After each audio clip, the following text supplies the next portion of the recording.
Madame, Monsieur, bonjour, bonsoir, le journal. Les titres à la une. Sebonnet Michel, Wilbens Georges et Guérisma Audouane ont été écroués par la police dans le cadre du dossier de la cargaison d'armes et de munitions saisie à la douane de Port-au-Prince le 7 juin dernier. La PNH, à travers Interpol, est à la recherche de 2 autres individus, dont un homme d'église accusé de cette affaire. 2 ouvriers de la compagnie de développement industriel Codévi à Wanament, dans le nord-est, et un adolescent de 14 ans ont été tués jeudi suite à des altercations avec des agents de sécurité. Les responsables ont cessé les activités de la Codévi en vue d'élucider les circonstances de cet incident meurtrier. Les autorités dominicaines affirment n'avoir pas été contactées par le Canada sur l'ouverture d'un bureau à Santo Domingo qui sera chargé de la gestion de l'aide internationale à Haïti. 3 enfants seraient décédés des suites du choléra à Bellefontaine, dans la commune de la Croix-des-Bouquets, selon des résidents qui se disent aussi confrontés à des problèmes de famine. Et puis expulsion d'une cohorte de 13 000 migrants haïtiens du territoire dominicain en mai dernier, le groupe d'appui aux rapatriés et réfugiés GAR crie au scandale. Le développement de ces titres et bien d'autres dans un instant. Si vous jugez que cette vidéo est intéressante, n'hésitez pas à liker et partager la vidéo. Et surtout, n'oubliez pas de vous abonner à cette chaîne et activer la cloche de notification pour ne pas louper aucune de nos vidéos. De retour, comme annoncé en titre, la police a arrêté et écroué 3 individus, dont Sebonnet Michel, Wilbens Georges et Guérisma Audouane, dans le cadre du dossier de la cargaison d'armes et de munitions saisies à la douane de Port-au-Prince le 7 juin dernier. La PNH, à travers Interpol, est à la recherche de 2 autres individus, dont un homme d'église accusé de cette affaire, a indiqué l'institution policière.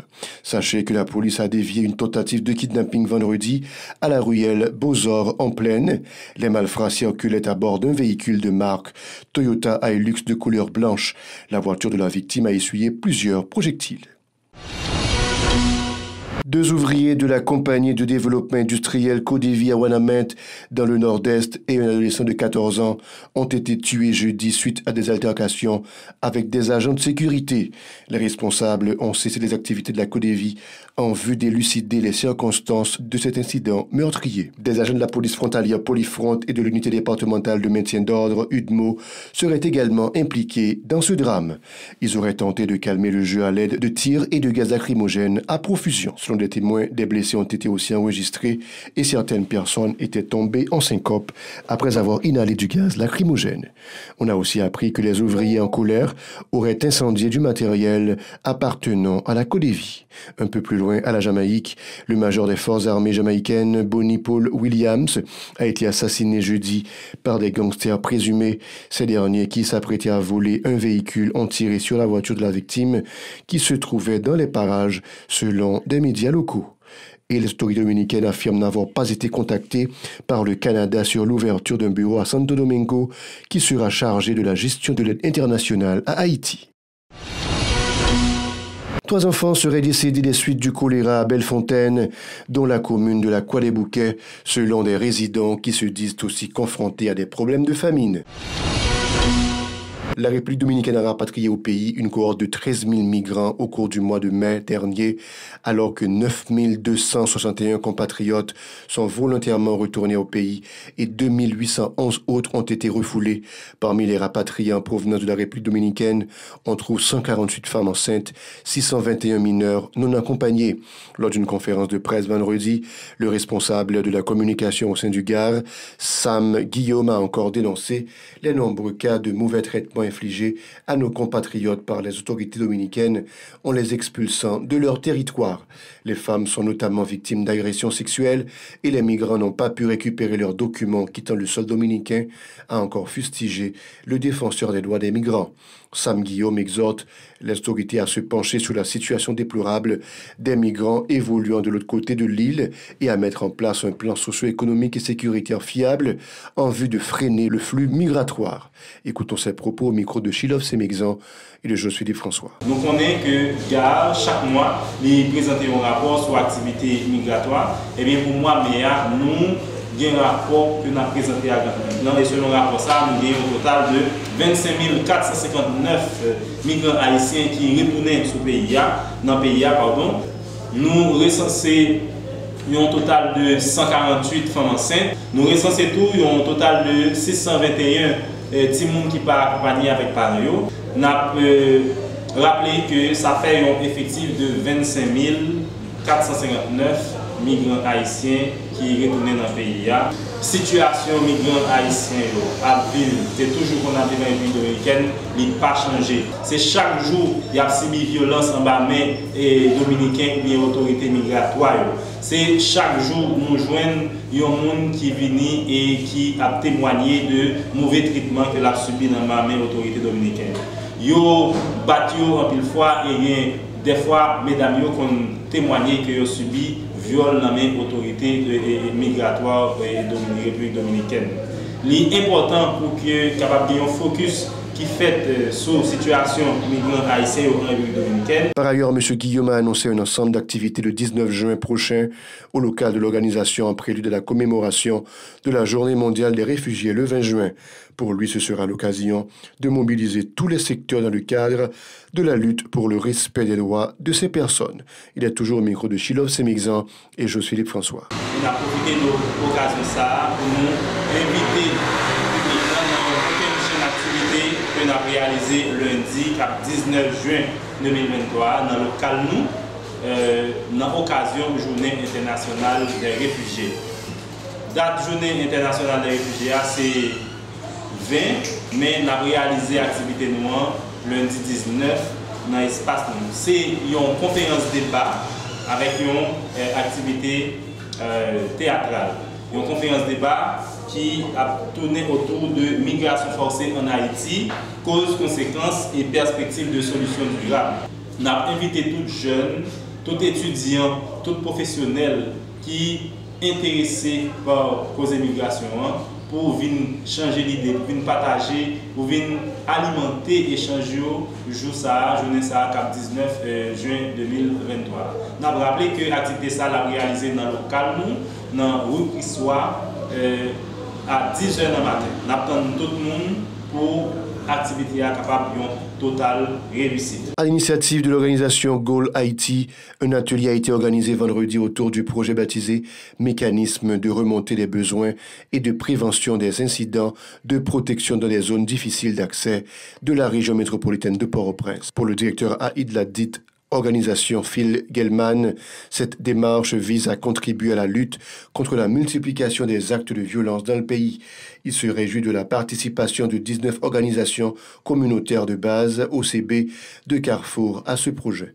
Écoutons-le au micro de Véron Arnaud et je suis Philippe François. Pendant plus ou moins 9 mois de travail avec 19 OCB dans la zone Carrefour primordialement, sur l'activité il y a un système de remontée problème de protection, abus de protection qui a passé dans le quartier. C'est un projet qui a un financement pour OHCHR, le Haut Commissariat pour les droits de l'homme. Et c'est exactement prouvé comment nous pouvons implémenter un système communautaire pour identifier et après ça rapporter problèmes de protection contre abus sexuels, le type d'abus de Timoun, etc., qui passaient dans une communauté de difficile accès dans la zone métropolitaine de Port-au-Prince. Pour nous-mêmes, nous, OCB, Organisation communautaire de base, comme instrument, et en même temps comme stratégie. Pour sa part, le représentant du Haut Commissariat des Nations Unies des droits humains en Haïti, Aimé Ntouba Kakolo, s'est félicité de cette activité.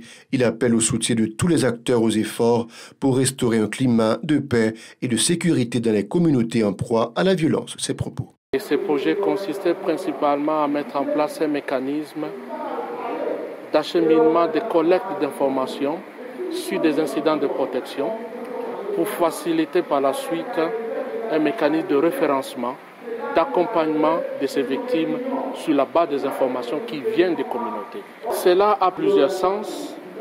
Premièrement, d'abord, sensibiliser la victime elle-même dans la communauté où elle vit, mais aussi parvenir à atteindre le potentiel ou le présumé auteur de ces abus. pour essayer de les conscientiser dans le but du changement de comportement. Et c'est là le but ultime par rapport à ces activités. Aux responsables haïtiens, c'est pour dire qu'en tant que partenaire GOL et au commissariat des Nations Unies aux droits de l'homme, nous sommes en Haïti, c'est pour les accompagner. Et les accompagner pour aboutir à la promotion et au respect des droits de l'homme. Et c'est ça l'essentiel par rapport à nos activités. Le militant politique Roland Moïse estime que la communauté internationale n'a pas vraiment la volonté de contribuer à la résolution de la crise haïtienne, vu sa grande part de responsabilité dans la dégradation de la situation globale du pays. Il en veut pour preuve le soutien des étrangers à Ariel Henry depuis son accession à la primature il y a près de 2 ans. L'activiste a aussi évoqué la réticence des pays dits amis d'Haïti à accompagner les policiers nationaux en leur fournissant des équipements adéquats dans le cadre de la lutte contre les gangs criminels. Pour le militant, il n'y a pas de doute, les étrangers ont instrumentalisé la crise pour mieux asseoir leur emprise sur le pays. Écoutons Roland Moïse au micro de Yasmine Sanon et Liskravenski Deramo. La crise n'a traversé là, c'est une crise pluridimensionnelle. Ça veut dire qu'il y a différentes facettes. Et nous sommes dans une société démocratique. Nous choisissons la démocratie. La démocratie a lui-même témoigné par la présence des institutions. Actuellement là en Haïti, nous avons vu côté qui pas gagné une institution qui est en place. Toute institution est éliminée, toute institution crasée, inexistante. Alors dans ce sens-là, nous avons lancé un appel à tout le monde, si vous sentez que c'est solidaire, si vous aimez Haïti, eh bien c'est qui ça pour nous faire. Crise haïtienne pour nous résoudre, il ne peut pas résoudre Jamaïque, ni Venezuela, il ne peut pas résoudre Canada, c'est qui côté la résoudre en Haïti.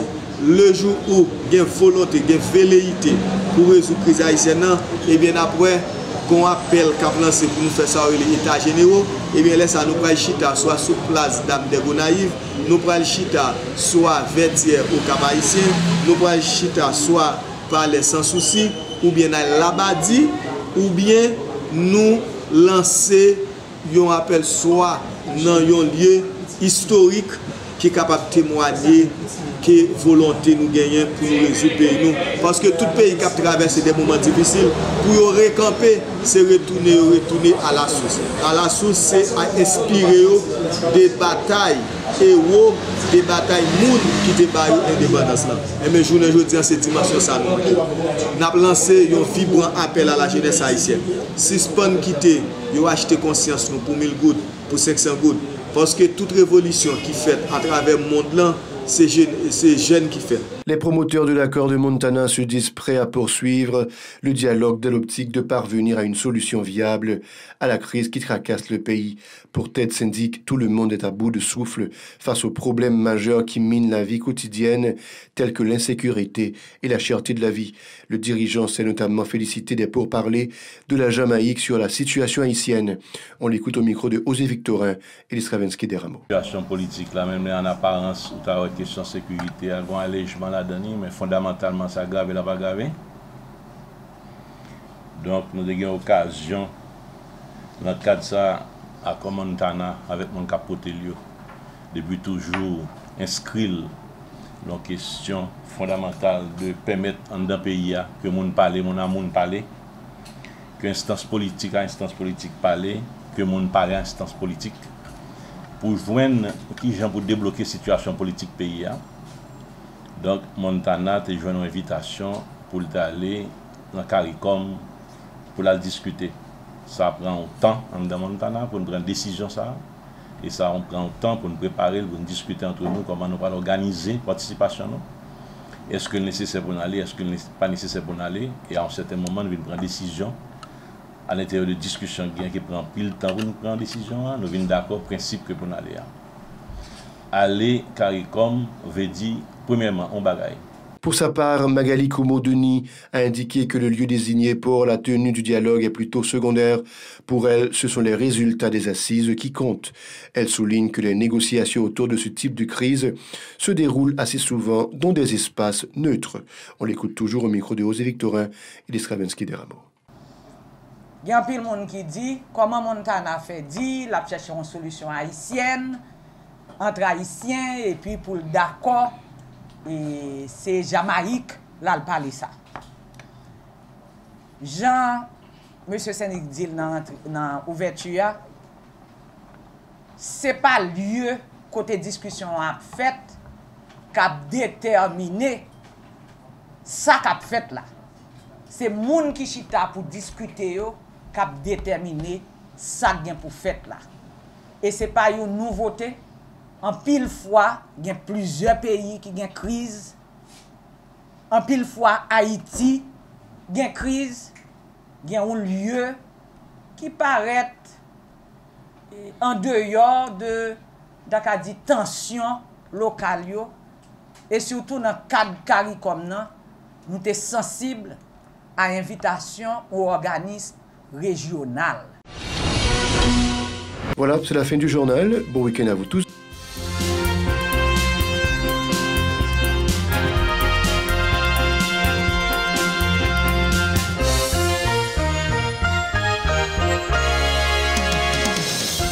Si vous jugez que cette vidéo est intéressante, n'hésitez pas à liker et partager la vidéo. Et surtout, n'oubliez pas de vous abonner à cette chaîne et activer la cloche de notification pour ne pas louper aucune de nos vidéos.